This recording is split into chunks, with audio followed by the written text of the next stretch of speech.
Howdy, my name is Jonah. I'm a Hunt Eat brand ambassador. I'm also a homesteader and a gardener. I've been organizing and planning my garden for this year, and I've been getting a lot of questions from folks of various skill levels who want to do some gardening this year and what they should do. Well, gardening doesn't begin in May when you're putting things in the ground. It begins in January and February as you're doing your planning and organizing. So I thought I'd go through some steps that we can do right now to get things ready so that we're in better shape when it's time to actually put things in the ground. So I'm going to talk about a few things and hopefully get people started on the right path. Here in our homestead, my family and I try to raise most of our own food. A big part of that food production is the production from our gardens. This one,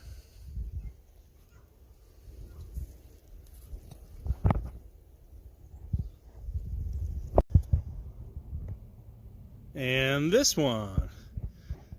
Now they may not look like a whole bunch right now, but this summer and into the fall they will be brimming with produce that we can eat, store, and preserve.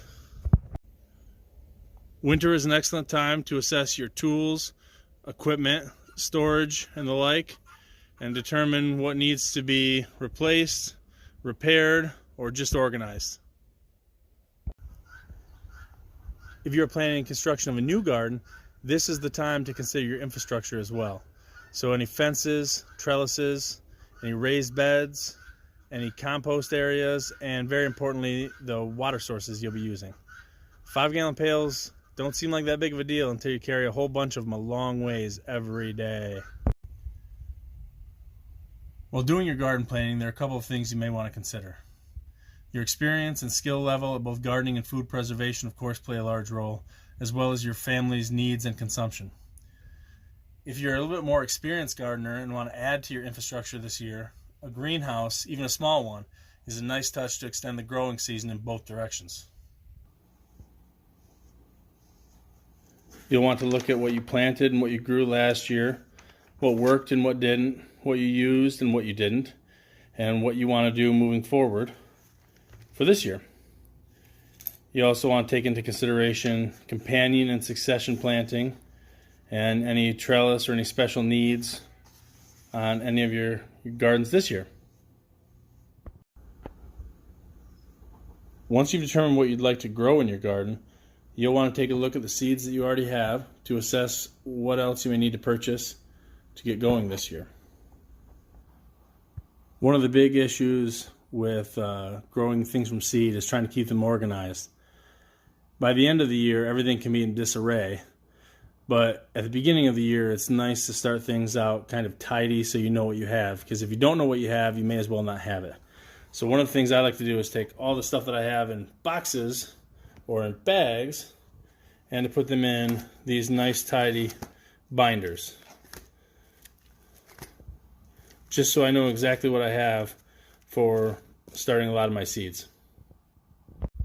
So also January, February is time to start thinking about putting some seeds in the soil and get your seedlings started. So I'm going to go over a couple of things that if you don't have, you might want to think about getting about this time of year so you can get them out and around. So here we have a pretty basic seed starting setup. We've got a tray with an inner tray that holds the cells. This one holds 48. There are a lot of different configurations and sizes they can hold. This is a pretty standard one though. Now I'm reusing this, so I'll wash all these parts before I get started, just to make sure there are no bacterial or fungal issues before I get putting anything in the soil. So you also want to record exactly what you're going to do. So get some charts going that correspond to the trays you have, so you can record every seed you put in so you know exactly what you'll be putting into the ground. Also a good time to get your warming pads if you're going to use them. I do recommend them. This is actually a pet mat that you can get at a farm supply store, and it'll hold 2 trays. Or this is a seedling heat mat just to help the seeds germinate. Then we have different light options. This is an LED option. This is more of a standard shop light option. And that way when you don't have to rely on just winter light. There are a number of options for soil to get seeds started, but I do usually recommend a specific seed starting mix. It depends on exactly what you're going with, but it'll have some nutrients to help get things off and running, and they tend to hold moisture fairly well. If your seedlings dry out, they won't last long.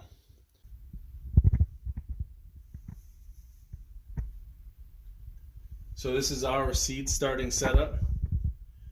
So south-facing window, and it warms in the sun, but we augment that with heat mats to help the seeds germinate and with grow lights to help them boost a little further so they're ready to be put in the ground once the soil in the actual garden warms up. This video is obviously not meant as any kind of comprehensive gardening guide.